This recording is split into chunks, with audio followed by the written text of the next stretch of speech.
puis on pourrait passer à notre deuxième sujet, ce qui est les séquelles. Oui. Donc, les séquelles. Je dois avouer que j'étais un petit peu... Moi, je n'haïs pas le barème qui a été changé en l'an 2000 en ce qui concerne les gravités. Parce que j'étais très frustrée qu'une personne qui avait une entorse cervicale, tout le monde avait 2 %. Mais là, tu as une entorse cervicale où tu as juste des limitations de mouvement, 2 %. Tu as des entorses cervicales avec des céphalées. Oups, tu es rendu en 4. Oh, tu as un problème cervical, on parle plus vernis. Là, on est rendu à une gravité 3 qui est 8 %. Fait que je n'haïs pas l'échelle. Sauf que je suis un peu de l'avis que là, tu vas partager avec moi par rapport aux décisions puis comment c'est appliqué, ces séquelles-là. Ben moi, il y a un terme que j'aime pas, c'est la gravité. Je vais t'expliquer pourquoi. Je te jure, là, le monde ne comprend pas c'est quoi. Je te dis, là, moi, des décisions, les séquelles, les gens s'assoient devant moi au bureau, c'est quoi une gravité? Bien, j'ai une gravité. Parce que la gravité, c'est quoi? C'est le poids, tu sais, c'est le principe de Newton, là, c'est ça, la gravité. Ou c'est quelque chose de grave. Écoute, il y a un fonctionnaire à un moment donné qui s'est levé un matin qui a dit, on va faire des gravités.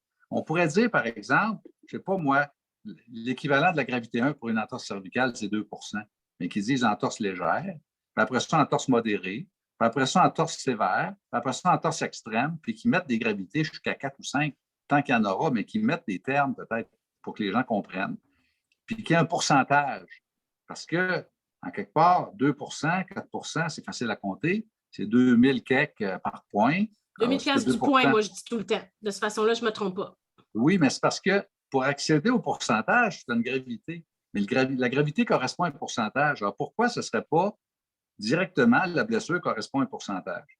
Moi, je trouve que ça serait plus simple. Mais encore là, on a trouvé le moyen d'inventer un vocabulaire qui n'a rien à voir, qui n'existe en aucun autre barème dans le monde. Puis là, on a une gravité. Puis moi, je trouve que d'abord, ça, c'est de la sémantique, tu vas me dire, là. Mais moi, je trouve que c'est encore une affaire qui fait en sorte que les gens sont insécures par rapport à ça. Puis c'est quoi que ça veut dire? Puis pourquoi c'est tant... Bon, parce qu'avant ça, ils nous envoyaient toujours un extrait du barème avec les décisions. Je ne sais pas si c'est la même chose que moi, mais oui. Il y a 3-4 ans, on recevait une décision, puis l'extrait du barème était annexé à la décision. Fait que les gens tournaient la page, puis là, ils voyaient, ah, OK, moi, gravité 2 cervicale, ça donne, parce que je ne peux pas garder le coût fixe, etc., lever tel poids, donc ça me donne 4 Là, ils comprenaient parce qu'ils savaient que 4 ça correspondait à 8 000 par exemple. Mais là, ils ne l'envoient plus, l'extrait du barème. Fait que le gars qui reçoit ça, il ne comprend rien. C'est sûr qu'il va consulter. C'est sûr qu'il va consulter. Ou bien non, il ne consultera pas, puis il va faire confiance au système. Puis là, il va s'apercevoir dans 5-6 ans qu'il aurait dû contester parce qu'on n'a pas reconnu la séquelle à sa juste valeur. Moi, c'est des limitations fonctionnelles. Tu sais, je veux dire, la gravité, elle implique indirectement des limitations fonctionnelles. Ça, c'est la même chose en CNESST, puis c'est pas écrit nulle part. Mais quand tu acceptes une gravité, tu acceptes les limitations fonctionnelles qui viennent avec, mais tu peux pas les contester, tu vois juste un montant d'argent. Toi, Alex, dans nos dernières lettres, est-ce que tu as vu si le barème était joint dans les décisions sur l'indemnité pour perte de qualité de vie? Non, je le vois rarement, en fait. Puis des fois, c'est juste la fonction avec justement la gravité. Pas de pourcentage, pas de montant nécessairement qui est relié à chaque pourcentage. On donne un montant global, mais on n'explique pas qu'est-ce qui est attribué à quoi. Puis les gens, à chaque fois, ils ne comprennent pas. Puis il n'y a pas de barème. Comme tu dis, il n'y a pas de barème qui est annexé souvent à la décision. Puis ça, c'est dommage parce que ça ne permet pas aux gens de comprendre est-ce que c'est adéquat, est-ce que ça représente vraiment ma situation. Là, il faut peut-être consulter un avocat, ce qui est problématique, ce qui coûte de l'argent. Donc, ça serait à corriger clairement. Non, mais il faisait ça avant, là, il y a 5-6 ans, là, ou je ne sais pas, peut-être 10, le temps passe tellement vite, mais je me souviens d'une époque où on avait toujours les pages. Puis si tu avais un problème psychique, tu avais l'extrait du barème psychique, puis tu savais qu'une gravité 2, c'était 5, une gravité 3, c'était 15. Mais au moins, les gens avaient une description dans le barème. Il y avait la description. Donc, moi, ils me donnent une gravité 2 parce qu'ils disent que c'est que je suis capable de marcher, je ne sais pas, une locomotion. Une locomotion, oui. Je suis capable de marcher tant de mètres. Je ne suis pas capable de marcher tant de mètres, moi. Donc, si je suis mal évalué, mais au moins, il y avait une possibilité de comprendre sur quelle base on leur donnait une gravité 2. Puis ils pouvaient juger que c'était plutôt 3. Puis là, des fois, ils contestaient eux-mêmes. Puis ils menaient là. Ils disaient, non, moi, j'ai vu ça, là. Puis moi, c'est une 3, là, parce que je ne suis pas capable de marcher plus que tant de mètres. Mais là, ils n'ont même pas cet outil-là. Alors, ils reçoivent ça, puis c'est quasiment une consultation automatique pour pouvoir comprendre, à mon avis. il n'y a rien de nouveau, hein, je pense, dans le projet de loi là-dessus. Sur les séquelles, il n'y a pas de Non, position. non. Mais pour ce faire, moi, on va y aller, nous autres, en amont. Donc, là, on va mettre dans le chat le lien pour que vous puissiez consulter le barème. Donc, au lieu d'attendre, quand vous avez un rendez-vous avec un médecin, si vous voulez vous présenter devant un médecin pour parler de vos blessures, etc., premièrement, soyez préparés, faites une liste de tous vos inconvénients et vous cliquez sur le lien qu'on va mettre dans le chat où vous pouvez aller lire c'est quoi les définitions, etc. Fait que quand vous vous présentez chez le médecin expert, avoir un petit peu plus de vocabulaire, donc être préparé pour discuter avec lui de ses problèmes. Ça ne devrait pas être fait après.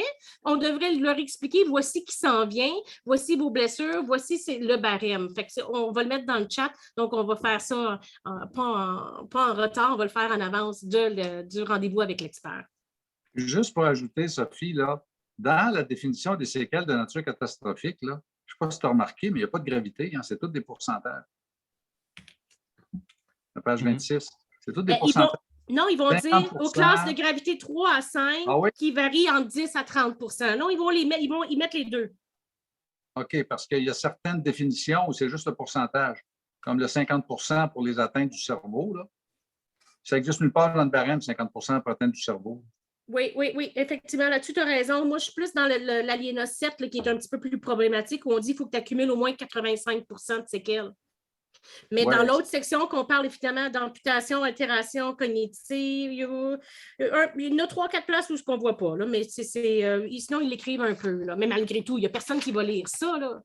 Il n'y a pas un accidenté qui va lire ce règlement-là des séquelles catastrophiques. Écoute, on a de la misère à leur faire comprendre le barème de base. Là. Fait que ça, c'est clair que personne ne va lire ça. Là. Fait que même que ça soit écrit gravité ou pourcentage. Là. Dans le fond, là, entre nous, là, le concept de séquelles de nature catastrophique, là, je comprends que tu parles de Mme Mongeon, là, c'est connu, mais honnêtement, là, moi, je trouve que c'est un énorme ballon politique, cette affaire-là, parce que là, on s'occupe des victimes de nature catastrophique. Moi, j'ai dit au ministre, j'ai dit des victimes de nature catastrophique, j'en ai plein mon bureau, M. le ministre. Là, tout le monde a des. Tous les accidentés rentrent en disant moi, c'est la fin du monde. Tous les gens qui sont accidentés et qui ont une blessure majeure, importante, estiment que c'est catastrophique parce que les conséquences sont catastrophiques.